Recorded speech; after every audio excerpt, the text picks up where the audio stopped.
بسم اللہ الرحمن الرحیم۔ رسم المفتی۔ الحمد للہ الذی من علینا فی البدایۃ بالہدایت۔ تمام تعریفیں اس اللہ کے لیے کہ جس نے ہم پر احسان فرمایا ابتدا میں ہدایت کے ساتھ،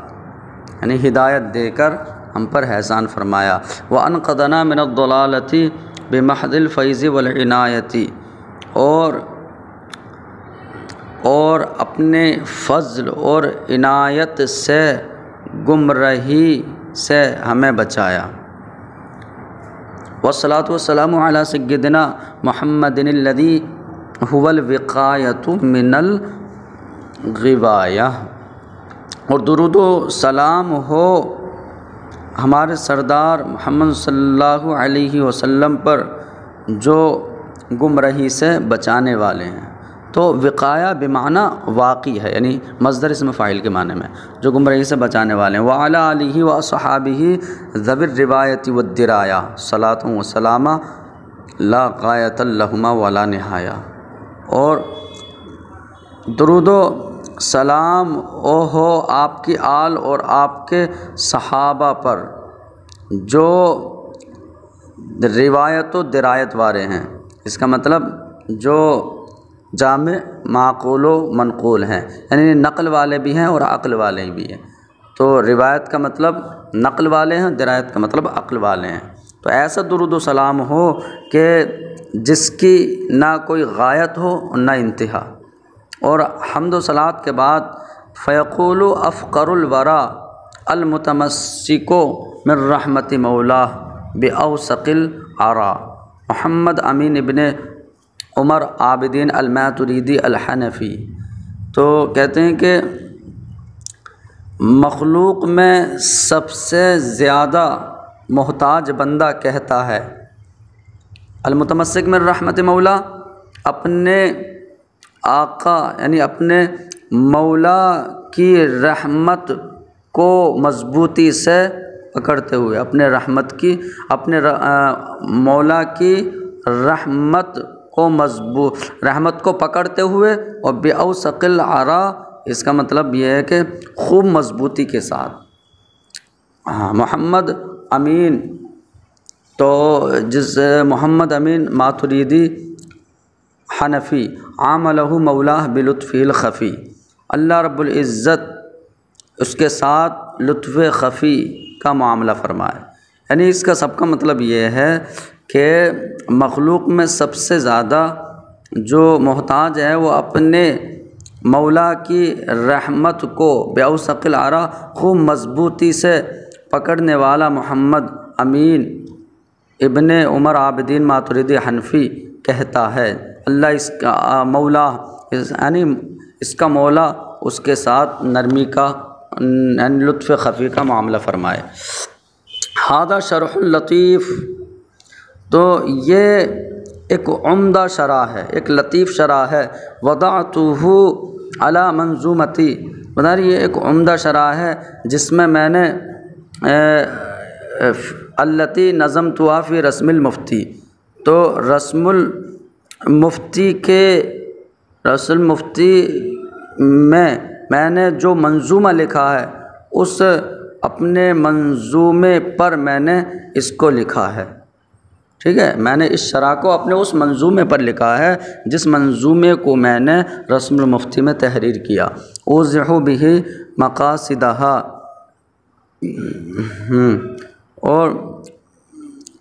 اور میں اس کے ذریعے یعنی اپنی لکھی ہوئی نظم کے مقاصد کو میں اس شرح کے ذریعے واضح کرتا ہوں وَأُقَيِّدُ بِهِ عَوَابِدَهَا وَشَوَارِدَهَا، اور اس کے عوابد اور شوارد کو میں مقید کر دیا ہے۔ اس کا مطلب یعنی نظم کے جو غیر مانوس یعنی جو جنہیں پتہ نہیں ہے غیر مانوس ہیں، اور شوارد کا مطلب بدکے ہوئے ہیں، تو غیر مانوس اور بدکے ہوئے مسائل کو میں نے یعنی مقید کر دیا، مطلب میں نے حل کر دیا ہے۔ اسألہ سبحانہ، تو میں اللہ رب العزت سے سوال کرتا ہوں کہ اس کو خالص اپنی رضا کے لیے بنائے اور عظیم کامیابی کا سبب بنائے۔ تو میں اللہ ہی سے مدد مانگتا ہوں ہر وقت میں، بسم اللہ شارع الاحکام، تو احکام شرعیہ کو مقرر فرمانے والے معبود حقیقی کے نام سے شروع، اس کی حمد کرتے ہوئے، ٹھیک ہے، میں اپنے منظومے کی ابتدا کرتا ہوں۔ پھر درود و سلام ہو ہمیشہ اس نبی پر جو ہمارے پاس ہدایت کے ساتھ آئے، یعنی ہدایت لے کر ہدایت کے ساتھ آئے، اور آپ کے آل پر اور معزز صحابہ پر علی ممر الدہر، جب تک کہ زمانہ اور سال گزرتے رہیں، یعنی جب تک درود و سلام ہو۔ اس کے بعد حمد و صلوات کے بعد گنہگار فقیر بندہ محمد عابدین اپنے کریم رب، اپنے واحد کریم رب کی توفیق طلب کرتا ہے، اپنے رب توفیق طلب کرتا ہے اور مقاصد میں مقبول ہونے کی کامیابی کو طلب کرتا ہے۔ وفی نظام جوہر الندید، اور ندید کا مطلب مندد، اور مندد کا مطلب یعنی دانتوں کو مندد کہا جاتا ہے کیونکہ یہ مرتب ہیں، یعنی مرتب جواہر کے پرونے میں، اور مرتب جواہر کے پرونے میں قبولیت کی کامیابی طلب کرتا ہے۔ وعقد در باہر فرید، اور فرید کا مطلب ہے یعنی جو منفرد ہو، تو منفرد چمکتے موتیوں کے ہار میں وہ اپنے رب کی توفیق اور کامیابی طلب کرتا ہے۔ میں نے اس کا نام رسم العقود رسم المفتی رکھا، جس کی ضرورت عامل اور مفتی کو پڑتی ہے۔ اور اب میں مقصود شروع کرتا ہوں سخاوت کے سمندر کے فیض سے حصہ لیتے ہوئے۔ تو غیر راجع پر فتوی دینا حرام ہے۔ جان لو کہ پیروی، اس کی پیروی واجب ہے کہ جس کی ترجیح اہل ترجیح سے معلوم ہو گئی،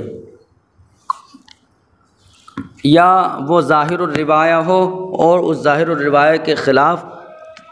اس کے خلاف کو ترجیح نہ دی ہو، تو یہ اچھی طرح جان لو۔ تو کہتے ہیں ان الواجبہ، یعنی جو انسان اپنے لیے عمل کرنے یا دوسرے کو فتویٰ دینے کا ارادہ کرے، اس پر واجب ہے کہ وہ اس قول کی پیروی کرے کہ جس کو اس کے مذہب کے علماء نے راجح قرار دیا ہو۔ تو اس کے لیے عمل کرنا، اس کے لیے یعنی مرجوح قول پر فتویٰ دینا اور عمل کرنا جائز نہیں ہے، سوائے بعض جگہ کے، یعنی بعض جگہ میں ایسا ہو سکتا ہے جیسے کہ نظمہ آئے گا۔ اور علماء نے اس بات پر اجماع بھی نقل کیا ہے کہ مرجوح قول پر ہی فتویٰ اور عمل کیا جائے گا۔ اور محقق ابن حجر مکی کی جو فتاوی کبریٰ ہے، اس فتاوی کبریٰ میں یہ عبارت ہے قال فی زوائد الروضہ، کہ زوائد الروضہ میں یہ کہا ہے کہ مفتی عامل کے لیے غور و فکر کیے بغیر دو وجہ یا دو قولوں میں سے جس پر چاہے عمل کرنا یا فتویٰ دینا جائز نہیں ہے۔ اور مفتی اور عامل دونوں کے متعلق اجماع کی حکایت کی طرف سبقت کی ہے، یعنی اجماع نقل کرنے کی طرف سبقت کی ہے ابن صلاح نے۔ اور علامہ باجی، جو امام مالکیہ میں سے علامہ باجی ہیں، انہوں نے اجماع نقل کیا ہے مفتی کے بارے میں۔ اب اور امام قرافی کا کلام اس بات پر دلالت کرتا ہے کہ مجتہد و مقلد کے لیے فیصلہ کرنا اور فتویٰ دینا غیر راجح قول پر جائز نہیں ہے، یعنی مرجوح قول پر فتویٰ دینا اور فیصلہ کرنا ان کے لیے حلال نہیں ہے۔ کیوں؟ کیونکہ یہ خواہش کی پیروی ہے، اور خواہش کی پیروی بالاجماع حرام ہے۔ تو اب راجح قول پر فتویٰ ہی دیا جائے گا، تو اس کا محل اور موقع مجتہد کے بارے میں یہ تب ہے تب کہ اس مجتہد کے نزدیک دلیل متعارض نہ ہو اور وہ ترجیح سے عاجز نہ ہو، کیونکہ ترجیح سے بھی عاجز نہیں ہے۔ تو اب جس کو وہ ترجیح دے دے گا تو اسی راجح قول پر افتاء کرنا جائز ہوگا۔ وَأَنَّ لِمُقَلِّدِهِ، اور مجتہد کا جو مقلد ہوگا، مقلد کے لیے اس وقت یہ ہے کہ وہ کیونکہ ترجیح تو دے نہیں سکتا یہ، تو اس کے سامنے دو قول ہیں، ان میں سے کسی ایک پر فیصلہ کر دے بالاجماع۔ تو دو قول میں سے کسی ایک پر فیصلہ کرنے کا حکم ہے۔ بالاجماع۔ اور علامہ قاسم ابن قطلبغہ اپنی کتاب تصحیح القدوری کے شروع میں فرماتے ہیں کہ میں نے ان لوگوں کو دیکھا، من عملہ، میں نے ان لوگوں کو دیکھا کہ جو ہمارے ائمہ کے مذہب میں عمل بالتشہی کرتے ہیں، یعنی اپنی خواہش پر عمل کرتے ہیں۔ یہاں تک کہ میں نے بعض قاضیوں کے الفاظ یہ سنے کہ حل ثم حجر، اس میں کیا حرج ہے؟ میں نے کہا ہاں حرج ہے، کیونکہ خواہش کی پیروی ہے اور خواہش کی پیروی حرام ہے، اور راجح کے مقابلے میں مرجوح تو عدم کے درجے میں ہوتا ہے، اور متقابلات میں مرجح کے بغیر، یعنی جو ایک دوسرے کا متقابل ہونا کہ تو وہاں پر ترجیح دی جائے گی، تو جس کو ترجیح ہوگی اسی پر عمل کیا جائے گا، لیکن بتا رہے متقابلات میں بغیر مرجح کے ترجیح دینا یہ ممنوع ہے۔ اور یعمری کی کتاب الاصول میں یہ فرمایا کہ جو انسان دو روایت یا دو قولوں میں سے مشہور پر مطلع نہ ہو تو اس کے لیے ترجیح میں غور و فکر کیے بغیر دو قول یا دو روایتوں میں سے جس پر چاہے فیصلہ کرنا اور خواہش سے عمل کرنا اس کے لیے جائز نہیں۔ اور ابو عمرو نے آداب المفتی میں یہ فرمایا ہے کہ جان لو کہ جو انسان اکتفا کر لیتا ہے کہ اس کا فتویٰ یا عمل کسی قول یا کسی وجہ کے موافق ہے مسئلے میں، یعنی مسئلے میں صرف ایک قول کے موافق ہمارا عمل ہو گیا تو اب ہم یہ سمجھتے ہیں بس اسی پر اکتفا کر لیں اور غور و فکر نہ کریں، تو بتائیں تب تو وہ انسان جاہل ہے۔ تو جو انسان اکتفا کر لے اس بات پر کہ اس کا فتویٰ یا عمل وہ مسئلے میں کسی وجہ یا کسی ایک قول کے موافق ہو جاتا ہے اور وہ ترجیح میں غور و فکر کیے بغیر اقوال اور وجوہ میں سے جس پر چاہے عمل کر لے تو وہ انسان جاہل ہے اور اس نے اجماع کو توڑ دیا۔ علامہ باجی نے یہ نقل کیا ہے کہ ان کو ایک واقعہ پیش آیا اور علماء نے اس واقعے میں وہ فتویٰ دے دیا جو ان کے خلاف تھا۔ تو جب علامہ باجی نے ان سے پوچھا تو بولے ما علمنا، ہمیں معلوم نہیں تھا کہ انہا لک، یا آپ کے خلاف ہے یا آپ کے بارے میں ہے۔ تو انہوں نے اب اس روایت پر فتویٰ دے دیا کہ جو ان کے ارادے کے موافق تھی۔ علامہ باجی بولے ارے یہ تو اب آپ نے فتویٰ بدل دیا اور میری جو ارادہ تھا وہ آپ نے وہی فتویٰ دے دیا۔ تو علامہ باجی نے کہا کہ ھذا لا خلاف بین المسلمین ممن یعتد بہ فی الاجماع، تو بتا رہے ہیں یعتد بہ فی الاجماع، اجماع میں جن مسلمانوں کا اعتبار کیا جاتا ہے ان مسلمانوں کے درمیان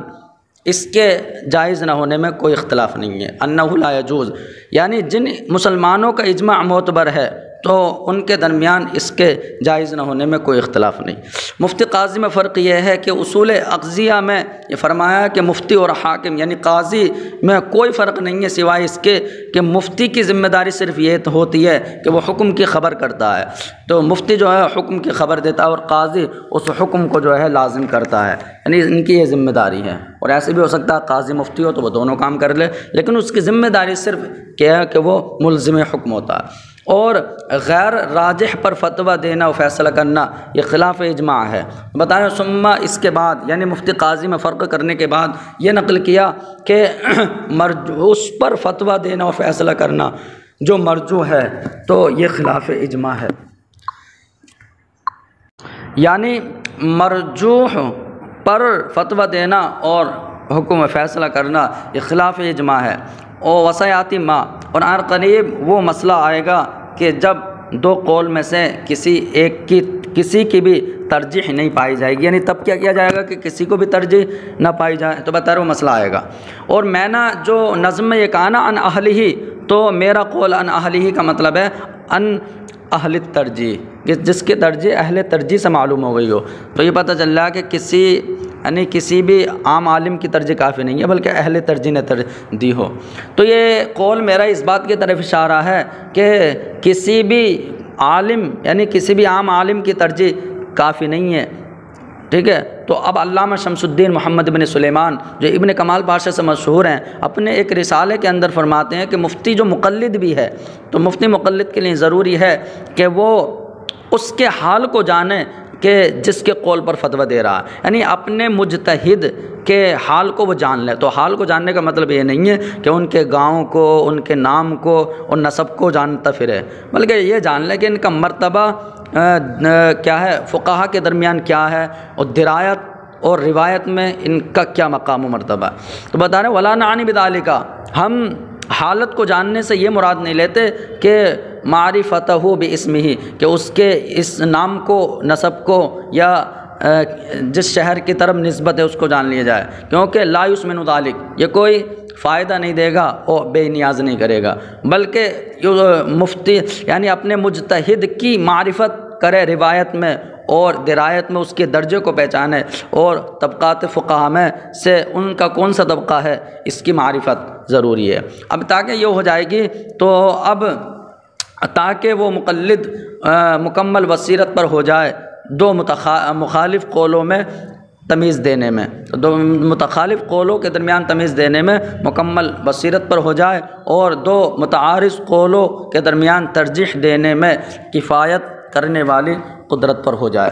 اب فقہا کے طبقات، تو فقہا 7 طبقے پر ہیں، یعنی 7 طبقے ہیں۔ پہلا طبقہ مجتہدین فی الشرع کا ہے، دوسرا طبقہ مجتہدین فی المذہب کا ہے، تیسرا طبقہ مجتہدین فی المسائل کا ہے۔ تو نام سے ہی ہمیں یاد ہو گیا کہ مجتہدین فی الشرع وہ ہیں کہ جو اصول قائم کرتے ہیں، یعنی اصول و قواعد بناتے ہیں، اور مجتہدین فی المذہب وہ حضرات ہیں کہ جو اپنے استاذ کے مقرر کردہ اصول کے مطابق ادلہ اربع سے احکام مستنبط کرتے ہیں،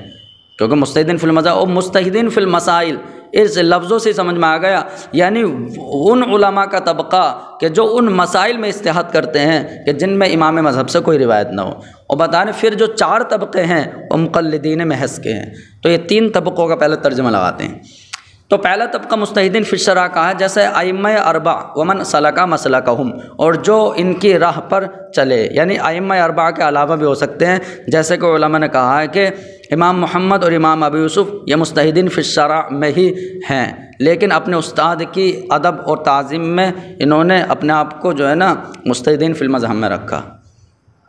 تو جیسے ائمہ اربع اور جو ان کی راہ پر چلنے والے ہیں یعنی قائم ہیں، تو بتا رہے ہیں اصول و فروع میں کسی کی تقلید کیے بغیر ادلہ اربع سے فروعی احکام مستنبط کرنے اور اصول کے قواعد کی بنیاد رکھنے میں جو ان کی راہ پر چلنے والے ہیں وہ۔ دوسرا طبقہ مجتہدین فی المذہب، جیسے امام ابو یوسف اور امام محمد اور امام اعظم کے دیگر شاگرد جو اس بات پر قادر ہیں کہ وہ اپنے استاذ کے مقرر کردہ قواعد کے مطابق مذکورہ ادلہ اربعہ سے احکام نکالتے ہیں، لیکن یہ لوگ اگرچہ امام کی مخالفت کرتے ہیں بعض فروعی احکام میں، لیکن اصولی قواعد میں ہمیشہ امام کی تقلیدی کرتے ہیں۔ تیسرا طبقہ مجتہدین فی المسائل، یعنی ان علماء کا طبقہ جو ان مسائل میں اجتہاد کرتے ہیں کہ جن میں امام مذہب سے کوئی روایت نہ ہو، جیسے امام خصاف، ابو جعفر طحاوی ہیں، ابو الحسن کرخی ہیں، شمس الائمہ حلوانی ہیں، شمس الائمہ سرخسی ہیں، فخر الاسلام بزدوی ہیں، اور فخر الدین قاضی خان وغیرہ علماء ہیں۔ تو یہ اس بات پر قادر ہیں کہ یہ امام کی مخالفت پر بالکل بھی قادر نہیں ہے، کیونکہ مسئلے میں اجتہاد کر رہے ہیں نا، تو یہ نہ تو فرع اصول میں مخالفت کر سکتے ہیں نہ فروع میں، لیکن یہ علماء ان مسائل سے احکام مستنبط کرتے ہیں کہ جن مسائل میں امام مذہب سے کوئی صراحت، کوئی روایت نہ ہو، یعنی وہی دوبارہ کہہ رہے ہیں کہ ان مسائل سے احکام مستنبط کرتے ہیں کہ جن میں امام سے کوئی صراحت، کوئی روایت نہ ہو، لیکن مسائل سے احکام تو نکالتے ہیں لیکن امام کے ہی اصول کے مطابق، امام کے مقرر کردہ اصول کے مطابق، و مقتضی قواعد بسطہا، اور امام کے تفصیل کردہ قواعد کے تقاضے کے مطابق۔ چوتھا طبقہ اصحاب تخریج کا ہے جو مقلدین ہیں، تو مقلدین اصحاب تخریج کا طبقہ ہے، جیسے امام راضی وغیرہ۔ تو یہ لوگ اجتہاد پر بالکل بھی قادر نہیں ہیں، لیکن یہ لوگ، ان لوگوں نے جو ہے نا اصول اور ماخذ، یعنی ماخذ مسئلے کا ماخذ بھی تو اصل ہی ہے، تو بتانے یہ اصول اور ماخذ کو انہوں نے محفوظ کر لیا ہے۔ تب یہ ایسا ہوتا ہے امام اعظم سے جو قول منقول ہے یا آپ کے شاگردوں سے، تو 2 امروں کا احتمال اگر رکھتا ہے تو اس میں جو ہے نا یہ اس ایک کی وضاحت کر دیتے ہیں، تفصیل کر دیتے ہیں۔ تو ترجمہ غور سے یہاں دیکھا جائے یعنی لیکن یہ حضرات لإحاطتہم بالاصول، اصول کا احاطہ کرنے کی وجہ سے اور ماخذ کو محفوظ کرنے کی وجہ سے یہ اس بات پر قادر ہیں کہ یہ یہاں سے اب ترجمہ لگاؤ ان صاحب المذہب، تو یہ اس بات پر قادر ہیں کہ امام اعظم سے یا آپ کے مجتہدین شاگردوں میں سے کسی ایک سے منقول دو امروں کا احتمال رکھنے والے حکم یا دو صورتوں کا اجمال رکھنے والے قول کی تفصیل کر دیتے ہیں۔ اب تفصیل کیسے کرتے ہیں؟ برأیہم و نظرہم فی الاصول، کہ اصول میں غور و فکر کر کے اور فروعی امثال و نظائر پر قیاس کر کے، وما وقع فی بعض المواضع من الہدایہ، اور ہدایہ کے یعنی اس کا ایک بار اور ترجمہ میں لگا دیتا ہوں، لیکن یہ علماء اصول اور ماخذ یعنی اصول کا احاطہ اور ماخذ کو محفوظ کرنے کی وجہ سے یہ علماء اس بات پر قادر ہیں کہ یہ امام سے منقول یا آپ کے شاگردوں میں سے کسی ایک سے منقول دو امروں کا احتمال رکھنے والے حکم یا دو صورتوں والے مجمل قول کی تفصیل کر دیتے ہیں۔ اب کیسا کرتے ہیں؟ اصول میں غور و فکر کر کے اور فروعی علی امثالہ و نظائرہ من الفروع، اور اس کے امثال و نظائر فروع میں سے، اس کا مطلب فروعی امثال و نظائر پر قیاس کر کے، اور جو ہدایہ کے بعض جگہ میں یہ جو واقع ہے نا قضا فی تخریج کرخی، اس کا مطلب یہی ہوتا ہے کہ امام کرخی نے اس مجمل قول کی تفصیل کی ہے، تو ایسے ہی تخریج کرخی میں ہے اور ایسے ہی امام رازی کی تخریج میں ہے۔ تو بتانے یہ جو کہتے ہیں نا وہ اس قبیل سے ہے کہ انہوں نے مجمل قول کی تفصیل کی ہوئی ہوتی ہے۔ پانچواں طبقہ صحاب ترجیح کا ہے، یعنی مقلدین صحاب ترجیح، جیسے ابو الحسن قدوری صاحب ہدایہ ہیں، تو صاحب قدوری صاحب ہدایہ اور ان جیسے، تو ان کا کام کیا ہے؟ تو ظاہر سی بات ہے جب اصحاب ترجیح ہیں تو ایک روایت کو دوسری روایت پر ترجیح دیں گے یہ، تو ان کا کام یہ ہے کہ بعض روایت کو دوسری روایت پر فضیلت دیتے ہیں اپنے اس قول سے کہ ہذا اولا، یعنی یہ زیادہ بہتر ہے، تو اس کا مطلب ترجیح دے دی، یہ زیادہ صحیح روایت ہے، یہ زیادہ واضح ہے، ہذا اوفق قول الناس، یہ لوگوں کو زیادہ موافق ہے، ہذا ارفق للناس، یہ لوگوں کے لیے زیادہ نرمی والی بات ہے۔ چھٹا طبقہ جو ہے نا وہ مقلدین اصحاب تمیز کا ہے، تو یہ حضرات جو ہے نا جب تمیز دیتے ہیں کا مطلب اقوال میں بھی تمیز دیتے ہیں اور روایت میں بھی تمیز دیتے ہیں، تو ان مقلدین کا طبقہ ہے کہ جو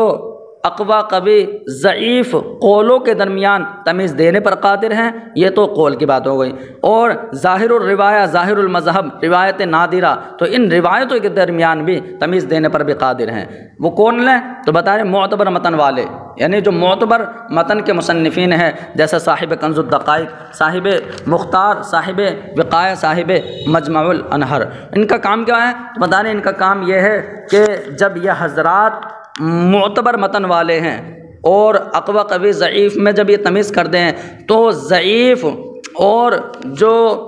ضعیف روایتیں اور جو مردود قول ہوتے ہیں اپنی کتابوں میں نقل نہیں کرتے بلکہ اقوا یا قوی کو لیتے ہیں، تو ان کا کام یہ ہے کہ اپنی کتابوں میں یہ مردود اقوال اور ضعیف روایتیں نقل نہیں کرتے۔ ساتواں طبقہ جو ہے نا ناقلین محض کا ہے، یعنی ان مقلدین کا ہے کہ جو مذکورہ جو 6 طبقے والی چیزیں ہو گئی نا تو مذکورہ پر کسی پر بھی قادر نہیں ہے، اور یہ غص کہتے ہیں کھوٹا، اور سمین معنی قیمتی، تو ترجمہ کر سکتے ہیں، اور یہ حضرات کھرے کھوٹے میں تمیز فرق نہیں کر پاتے اور دائیں بائیں کو ممتاز نہیں کر پاتے بلکہ جمع کر دیتے ہیں جو پاتے ہیں، یعنی ان کا معاملہ جو ہے نا رات میں لکڑی چننے والے کی طرح ہے، تو اب ان کی تقلید نہیں کی جائے گی ناقلین کی، تو خرابی ہے مکمل طریقے سے ان لوگوں کے لیے جو ان کی تقلید کریں، کل الویل یعنی مکمل خرابی ہے۔ یہاں تک بات پوری ہو گئی طبقوں والی، تو بتا رہے انتہا یہ طبقے کی بات مکمل ہو گئی، مع حذف شیء یسیر، تھوڑے سے حذف کے ساتھ، اور بقیہ کلام اس بارے میں آئے گا۔ یہاں تک بات پوری ہو گئی۔ اب یہ بات جو کی جا رہی ہے نا یہ بالکل الگ ہے کہ فتاوی خیریہ کے آخر میں یہ ہے کہ مختلف فیہ، تو مختلف فیہ